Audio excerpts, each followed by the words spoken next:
आज 19 गते हो र मेरो अब 2 दिनमा एक्जाम छ and I could not give a single fuck about my board exams.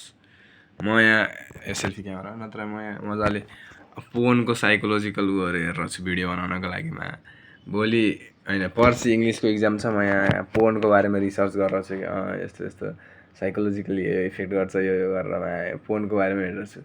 Pon can negatively impact relationship, porn can become habit forming, porn can fuel violence and abuse, अनि porn perpetuates racism and toxic stereotypes, यस्तै यस्तै छ यहाँ।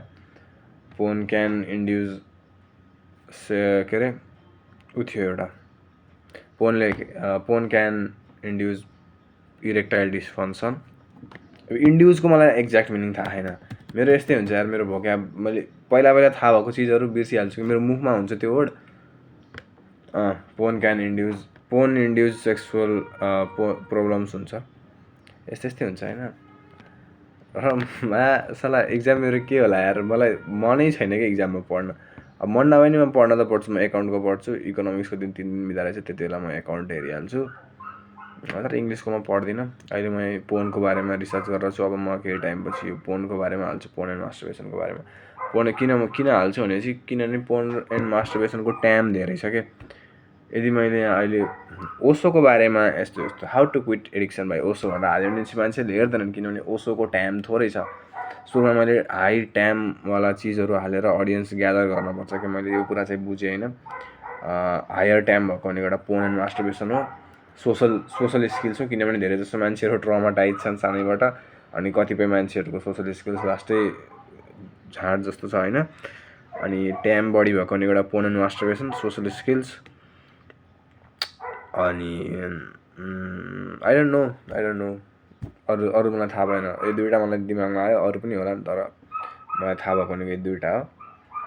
Let's see where it goes. Chill छ, रमाइलो छ यार। पढ्न त केही नि पढेको छैन मैले। अब 2 दिनमा बोर्ड छ, रमाइलो छ जिन्दगी। अनि जस्तै मैले पोनको बारेमा भिडियो बनाउँछु होइन, अनि त्यसमा मलाई चाहिँ अलिकति साइकोलोजिकल ब्याकअप दिनु पऱ्यो, किनभने अब म जेनरलाइज कन्टेन्ट बनाइरहेको छु नि त। अब मैले चाहिँ do you want to become a slave fucker भनेर भन्न मिल्दैन, किनभने अब म अलिकति जेनरलाइज कन्टेन्ट बनाइरहेको छु नि त। साइकोलोजिकल प्रब्लम यो गर्छ। जस्तै तपाईँले जब सेक्स गर्न खोज्नुहुन्छ, तपाईँको इरेक्टाइल डिसफङ्सन हुन्छ, किनभने तपाईँले पोन हेरी यति फेटिसेस डेभलप गरिसक्नु भएको हुन्छ कि यो dick don't get erect while having a natural sex भनेर यसरी भन्नुपर्छ। Do you want to become a slave, don't you think you are a slave of your desires.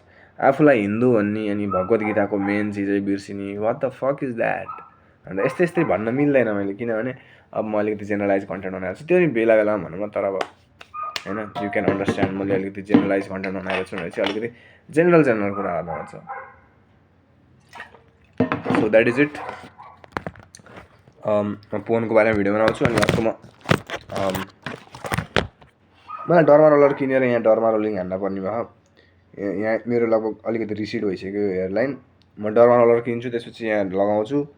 यो एरियाको ठिक छैन, लगभग यो एरियाको लगभग ठिक छ। यहीँसम्म बेबी हेयर छ, यहीँसम्म आइसक्यो होइन, यहीँसम्म छ। यो एरियाको लगभग ठिक छ, त्यस्तो साह्रो छैन।